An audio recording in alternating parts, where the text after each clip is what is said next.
and now you should be receiving a message that the session is recorded. So yeah, welcome to the Tuesday session. And before we get to Laura-Maija's part or Maya's part, some things about yesterday that I promised we'd figure out, and now we have started figuring them out. Most of you had an issue or had some frustrations with all the messages you've been receiving and the data being sort of uh, not in a one place. So there's a lot of entropy regarding the data of the course. So uh, we started to wrap things really up so that it would be more understandable for you. So the grading criteria per week, it will be updated to the website, so innoboost.eu during this week. Additional lecture material, PowerPoints, slides, other lecture material, those will be also uploaded to the website, and they are now being prepped. All the deadlines for this whole online in the bootcamp will be streamlined and streamlined so that all of the submissions should have one deadline. So not a weekly deadline, but maybe a one deadline, so that we can um, both give the students who want to apply to on-site weeks a possibility to do the tasks in a faster pace, but then we have a slower road for the students that don't want to apply and might be having some difficulties doing everything inside these online weeks. So there will be a different timetable, but you will receive one email. You will be receiving one email with all the key details. So that's something that we will be sending you this week, and it will come from Hen. So thanks a lot again for the discussion yesterday. It was really fruitful, and I think we, as teachers and lecturers and mentors, learned a lot from that.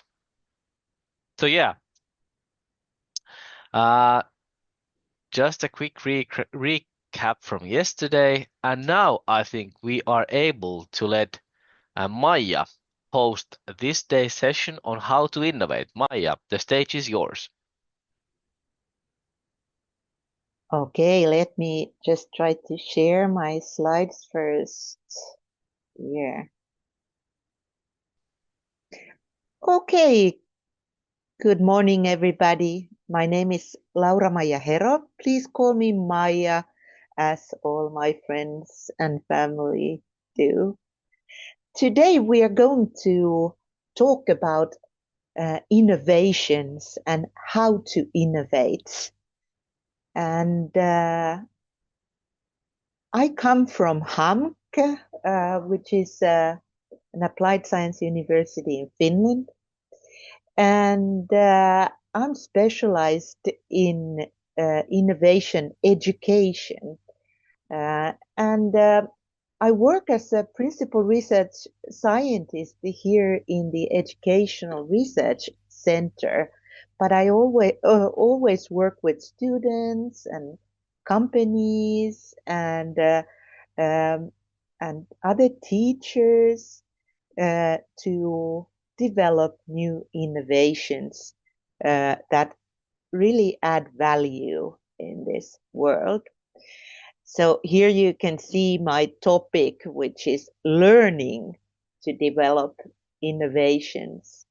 And back when I was young, I used to work 10 years in technology business, taking new innovations to the marketplace and making new solutions, even marketing solutions like movies in mobile phones and such. But that was really like a long, long, long time ago when I was really young. After that, I've been working as a senior lecturer, as a teacher in the biggest applied science university in Finland. And I used to coach in multidisciplinary innovation teams. And at the same time, I studied what is the secret of innovations and new products. But today I help teachers to teach uh, uh, in innovation processes. So, innovations, what and why? And why innovating is a necessary skill for you guys.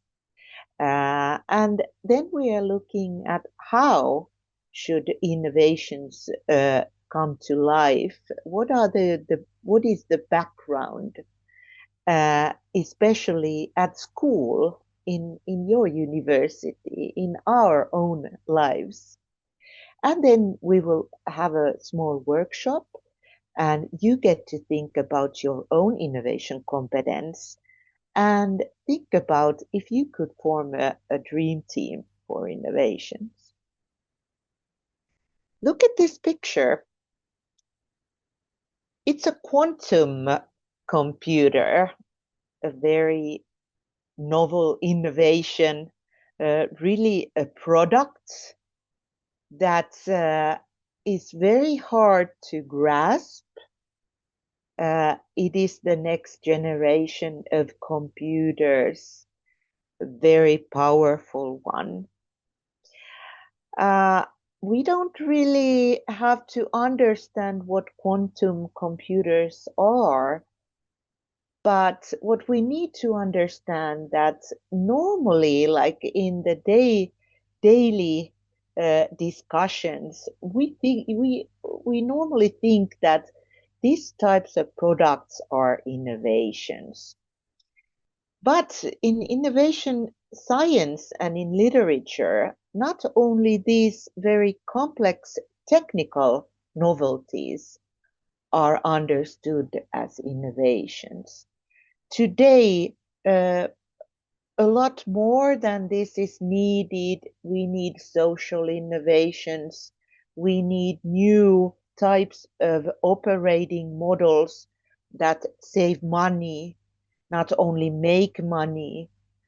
We need a lot more than this to help, for example, solve the complex social problems or the problems in our everyday lives. So innovations, as per definition, I would recommend a definition that would see innovations as novel, new, implemented products or services or operating models that add value to their users. For example, if you look at the baby picture here, this is a very clever world-changing innovation from Finland. It's called maternity clinic, neuvola.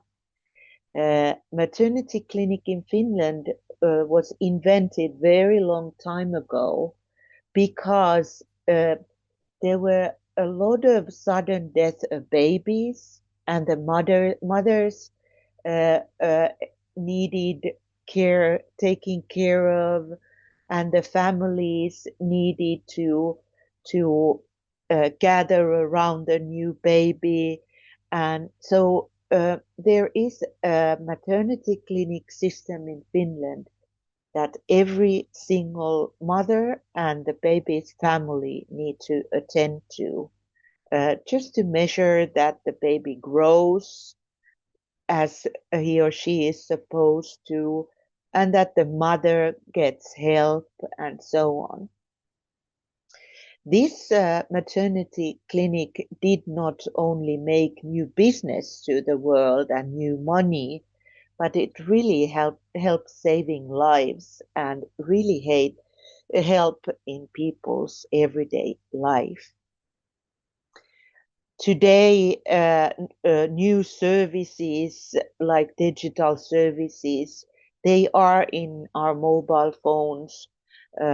They can be really radical innovations, or they can be only a little bit uh, uh, bringing added value and then we call them incremental. For there I took a small product, um, a fish skin product for keys. It is a very small thing that holds keys in one place that you can carry, but actually it is quite a radical innovation how you actually work with fish skin so that you can actually use it in bags and in products. Yes, the real world problems, they are really wicked problems. They are difficult problems. And sometimes I think that, yes, we are sitting here in the universities, we write essays, we return the essays to to the teacher, we get grades, we get marks that we have been succeeding in schools. But actually, we have the problems out there in the real world that needs to be solved. Why don't we learn while solving the problems? This could be called co-creation learning or learning by innovating. So these problems, they are so wicked that cannot be only one person solving them, but we need more people, more to join their forces. And today, higher education, uh, we shouldn't build too much school walls, but go out there in the real world and start innovating, because if we do it together, we learn at the same time. And as we saw these innovations like the quantum computer and the fishkin products, we quite easily understand that innovations are born in the border zones of different professional fields. I could make an idea of a fishkin product, but I doubt if I could really come work on that or craft it um, myself. I would need help in that. I would say that I couldn't make really a radical innovation, not even an incremental innovation, my own only by myself. So if we recap, innovation can be a product, like an concrete end result, but it also can be a name for a process where something comes to life and will be implemented into use. So that is why I really like the definition that an innovation is a novelty that is made really concrete and useful to its users and implemented to convey value. So if we break it down in a simple terms for us here at school, it is a useful idea that needs a really concrete form, like a form that we can see and use or try out. And it is implemented, taken to use, or even commercialized so that you can find it in the shop or in your buy it for your mobile phone or buy for your pockets. So actually, an idea is not an innovation. Ideas are not owned by really anybody. But if you get a good idea and you put it in a very concrete form, you start to own that form. So anybody can make ideas, but if you make something concrete of them, you start to own them and you get your IPR in them. And inventions, if you patent an invention, it is still not an innovation because innovations need the concrete form and implementation that would take the patent and the patented idea into concrete form and take that into use. And innovations are not technological always. Think about the maternity clinic. The added value is saving baby's life. It's more than just commercialization. It is really like a social innovation. But what if we, teachers and students and the local companies, we could innovate together? Well, it would need a multidisciplinary team, maybe, just to get enough competence in one team. It would need competencies, certain competencies. We would need to know how to do it. So I have developed a concept called pedagogical innovation process. That would mean that when we innovate together with the working life, it is something we need to do together. And it's possible at school and together with the working life around us. But why is this important at school? Why?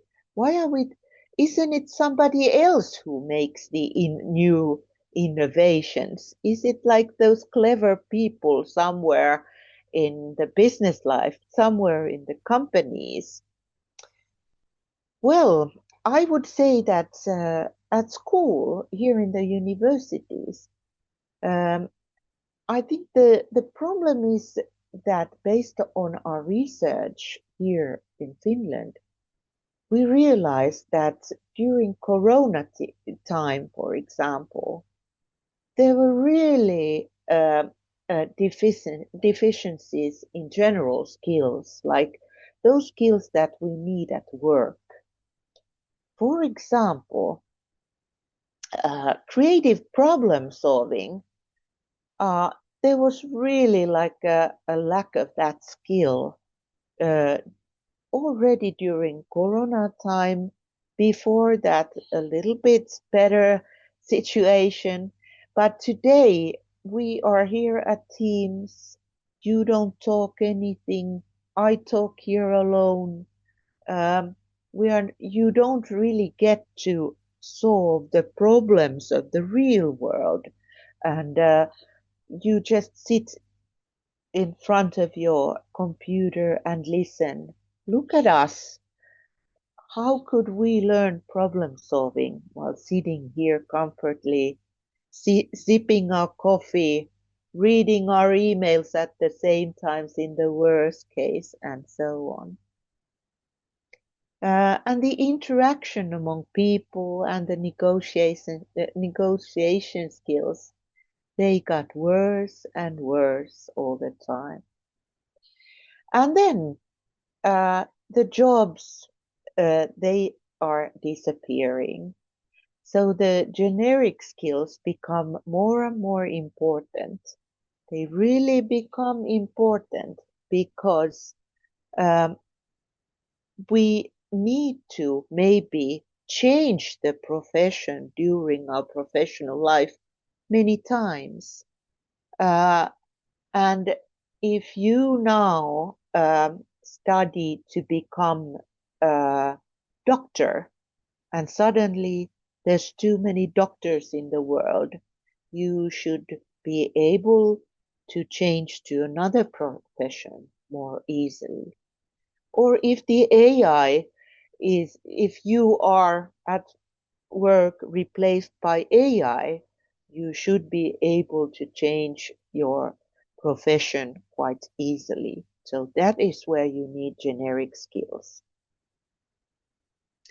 So it is not enough just to know how to do your own profession, but you need generic working life skills. Okay, how can we innovate? Here is a picture of people bringing their own substance knowledge, their own professional knowledge to the joint innovating work. The hand in the left corner, she is somebody from healthcare. Maybe she is studying to become a nurse. And then on the upper right corner, there is a person coming from cultural industries. She is a festival producer. She manages art and cultural events, maybe. And in the lower left hand corner, there is a person who actually comes from technical fields. He or she can be a software developer. And then in the right bottom corner, there is a person who is a designer.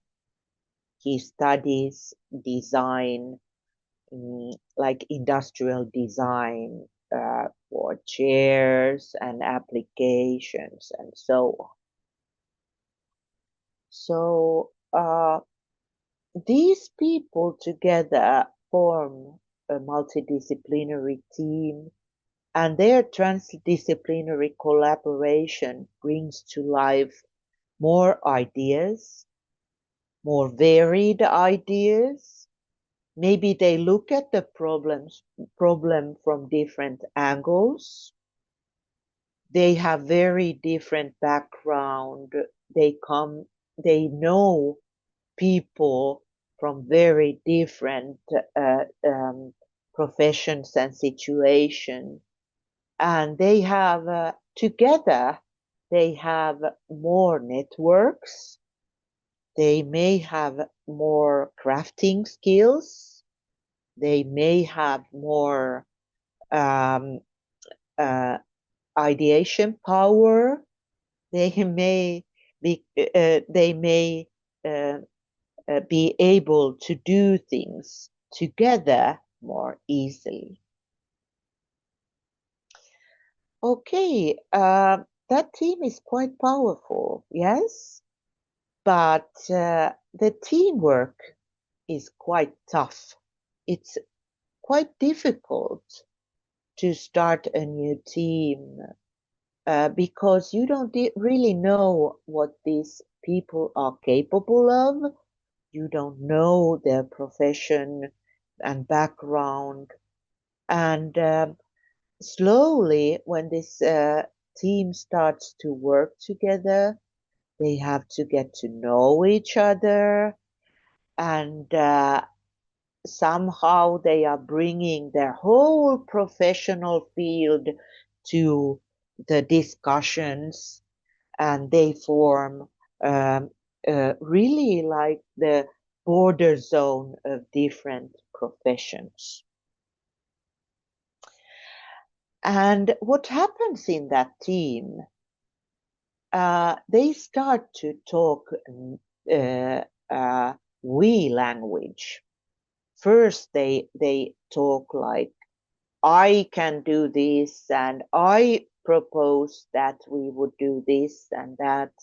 But suddenly they start to talk that we have a very good idea. We can do this. We are a good team. and our team is the best. So look at that. Suddenly their attitude changes and they start to be we, and their attitudes towards each other uh, changes. But then, uh, as innovations should be sustainable, we cannot produce new products to this world anymore that are not sustainable. They need to be ecological. They need to be socially sound. They need to be commercially and economically wise, and so on.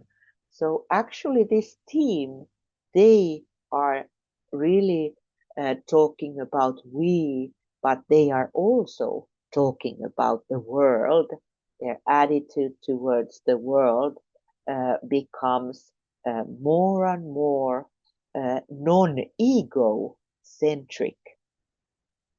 We don't really need egocentric people into this world anymore. We need people that can actually change their attitude from their own belly and watching their own well-being and their own comfort zones and their own good, to those who can actually think of us, we, and the uh, eco of the world, think systemically from eco-social perspective, and actually the learning, it is maybe not your learning anymore that really matters, but and the ego of you, but you actually uh, start to develop learning skills where you can learn together if you take yourself to a multidisciplinary team and start innovating. So actually, if you innovate at school, you actually are not me anymore only.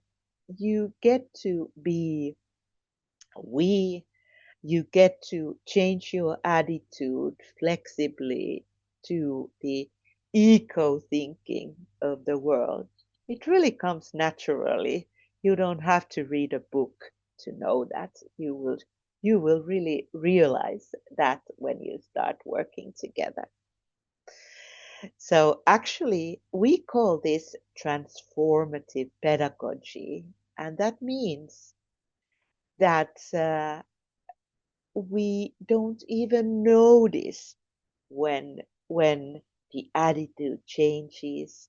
We don't even notice when when our when we develop together to benefit the world, not only our own belly.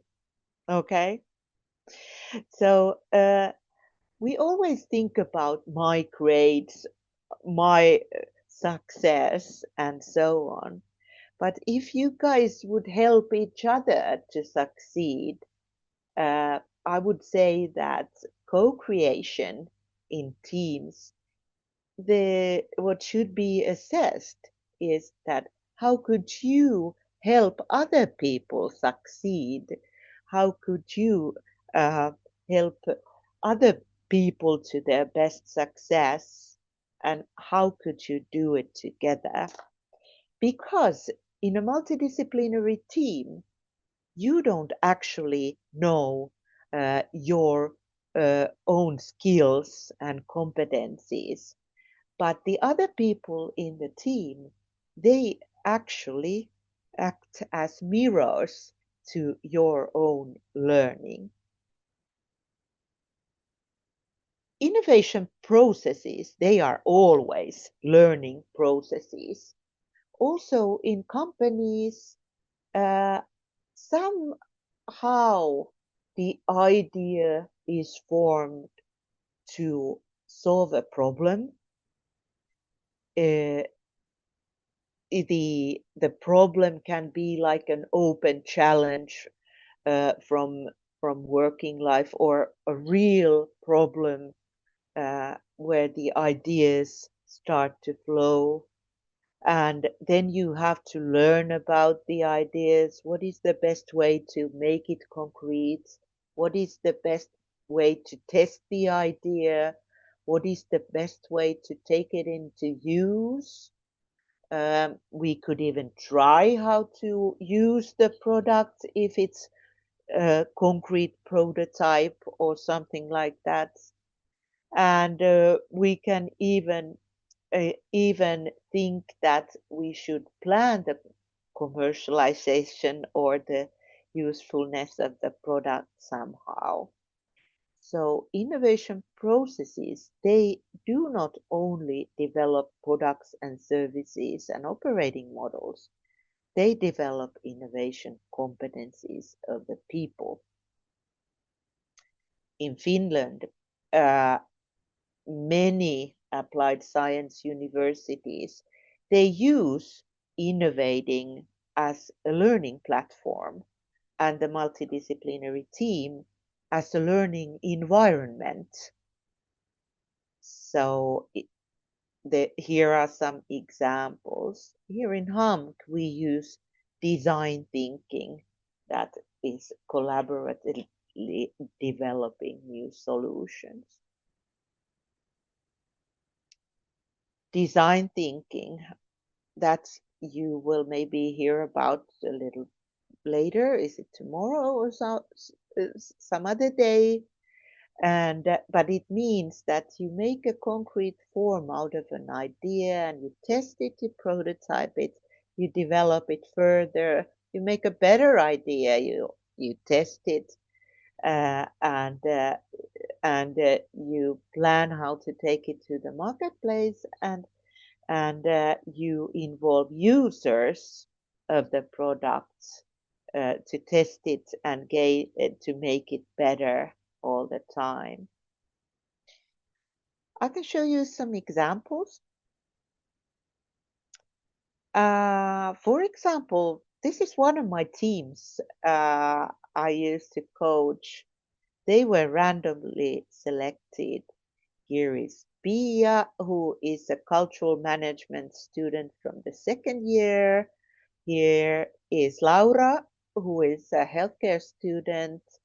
Here is Panu, who is an engineering student in construction engineering. And here in the middle is a vocational school student, a 16-year-old Estonian boy who had just come to Finland to a vocational school. And they got a challenge from Helsinki XR Center because the XR Center wanted to have solutions where what they could show Finnish lifestyle to their foreign visitors. So they had 8 weeks to go, this team, and to solve that problem with a concrete solution that would be tested and developed further. So actually, this boy, this 16-year-old boy, uh, Arvi, he said that yes, they together invented an idea that they wanted to do a virtual reality where the visitors could go to sauna and chop some wood like we Finns do. We first chop some wood and then we go to sauna. Okay. And okay, they wanted to do this virtual reality VR solution, but they couldn't. They didn't know how to make a VR. But then the 16-year-old boy came to me and said that we really want to do this. I want to learn how to do this. I said, okay, I hand out you some materials, how to videos in YouTube where you can teach yourself how to use Unity and a Blender. And the boy said, "Oh, wow." He was an ICT student, by the way, but he had never used Unity. But then he really started to learn Unity. And in 1 week, the guy learned Unity so well that these other people started crafting the pictures and the visuals and the idea further. And this boy started to make a VR, and it really worked well. With the VR glasses, uh, it really worked well. And today, this application is there in the Helsinki XR Center, and it was developed further after the prototype. And then there was a problem in one school, in the primary school, where there's a lot of people from different countries, and they didn't have very good atmosphere, and then one team developed a board game, a 3D, uh, like a mountain board game, where people could practice their social skills, and they had challenges uh, from the cards, and then they had fun in co co-working, and they developed co-working skills during that board game. And the team handed this board game over to the school, and a guidebook and a car, laminated cards, and now it's used there in the school. And then one university said that there is no motivation to study in this university. How would you develop that? So one team, uh, they had a girl from radiography, and the radiography girl had a hobby, uh, game design hobby when she was little.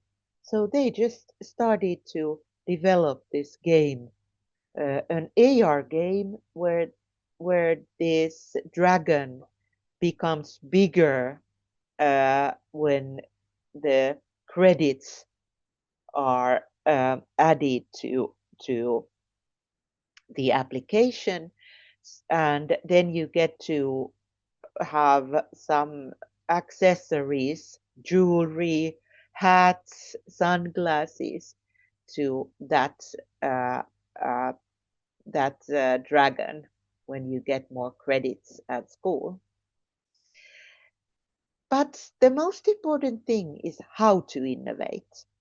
So these teams, they had to present, they had to pitch, they had to learn innovation tools, and they got the theory every Monday. And they were coached by the companies like the Helsinki XR Center guys and the school rector and so on.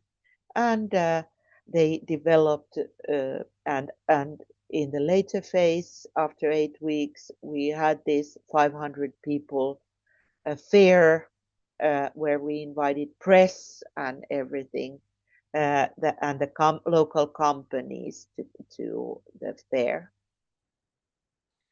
Here in Hamk, these people, uh, they had the challenge from a company. The problem was that there were so many textiles that it was really a problem.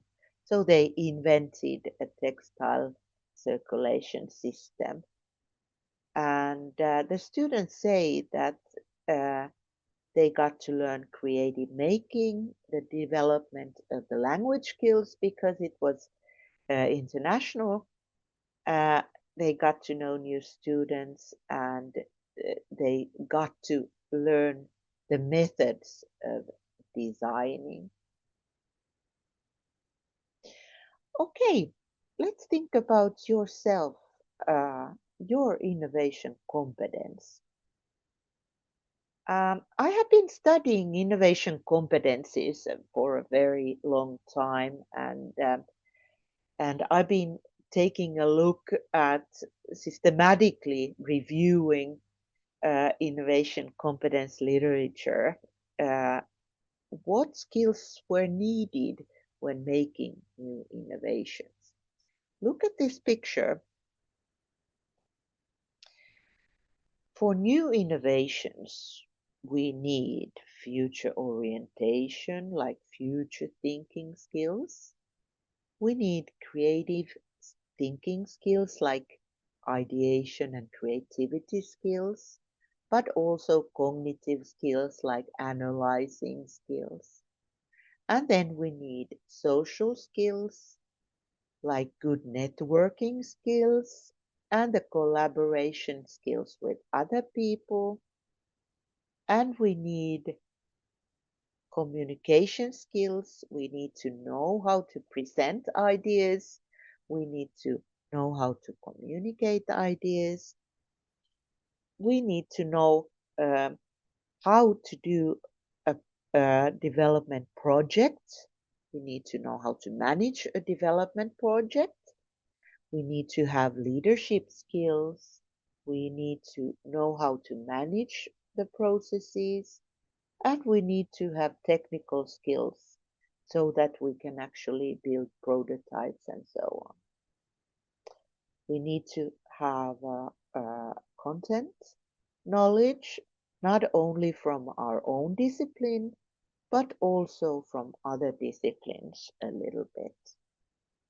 Then we need to know how to concretize things in practice and how to implement, uh, take into use uh, the solutions we are building. So actually, we need making skills, productization skills, and marketing, sales, and entrepreneurship planning skills. And personal characteristics that are needed for innovations. We really need good achievement orientation. We need to have good self-esteem or develop the self-esteem. We need to be flexible. We need to be very responsible and think sustainably. And we need to manage ourselves in a team. And we need to know how to motivate and engage. I have made a card deck out of these. There are 87 cards in this card deck. We use these cards when the new teams start to develop new innovations. We hand over these card decks, and then the teams get to know what skills are in the team. The cards look like this, and on the other side of the card, for example, there are many future orientation skills uh, in the yellow cards, and in the blue cards there are these personal characteristics that I just showed you, and so on. So actually, uh, we made a concrete product out of our research on innovation competence. Also to demonstrate that we need innovations are not only research papers. For example, I'm a researcher, but I don't only publish research, but I always make a useful product from my research. I make tool for the teachers to facilitate innovations, or I make mm,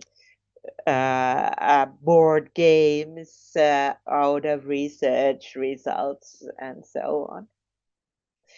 So it is not only enough to do research and publish in journals. We need to make solutions and put them in the hands of people. Okay, Jukka, how many people are there now? Because Yes, Maija, we have 16. 16 people. Okay. We will be distributing you guys to the breakout rooms so that you get to discuss about your own innovation competence and think about what if you guys in the room could form a real innovation team. To form this team that could be capable of novel innovations, what skills would your team really have? And what skills are missing from your team? Put you in the breakout rooms. Please take a look at this picture. Take a photograph of that, maybe, or a screenshot, because you cannot take this along with you to the breakout room later. Uh, but let's start. Uh, let's start to think about ourselves first. So, Sean, Luis, Jukka, what do you think? What kind of innovation skills do you have at the moment?